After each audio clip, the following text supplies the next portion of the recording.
Special mutton. তো পূজা রান্না করছে, এই যে মশলা কষাচ্ছে, আর এখানে আলু ভাজা হয়ে গেছে। পূজা আলুটা মনে হয় একটু লাল লাল হতো না? হ্যাঁ, লাল লাল। আর এখানে ভাত ফুটেছে, একটু ফ্রাইড রাইস হবে। দেখো মিষ্টু দুষ্টুমি করছে বাবার সাথে, দাদুর সাথে দুষ্টুমি করছে মিষ্টু। আর পূজা এখানে রান্না করছে, মশলা কষানো হচ্ছে। আজকের পূজার রান্নাই পোস্ট হবে। আর কালকে রান্না করলাম সেটা আর পোস্ট। কালকে তো খাওয়ার পোস্ট করেছিলাম, রান্নার পোস্ট করব কি? আমি এখন বাপের বাড়িতে আছি, আজকের খেয়ে দিয়ে বাড়ি যাব, তাই আমার আর রান্না বাড়ি নেই। বাড়ি গেলে তো রোজই কাজবাজ করি। এবারে দেখো মশলার মধ্যে মাংস পড়ছে। কালকের মাংসটাও ভালো রান্না হয়েছিল, এটাও হবে। আজকের মাংসটাও ভালো রান্না হবে। কেন একদম আজকের মাংসটা দারুণ মাংস, একদম সলিড আর রেওয়াজি, একটু চর্বি চর্বিও আছে। আর ভাই কি বাজার আনে, সেই আনলে আবার আর এক পত্তন হবে।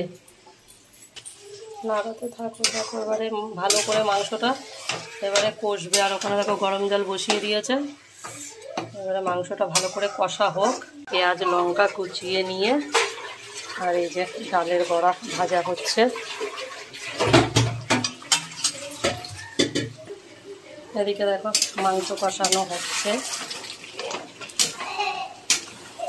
আর মাংসর মধ্যে পূজা কালকে পেঁপে দিয়েছিল, তো ওই জন্য আজকেরও পেঁপে দিয়েছে। কালকের পেঁপে দিয়েই পূজা মাংস করেছে, কোনো প্রেসারে দেয়নি।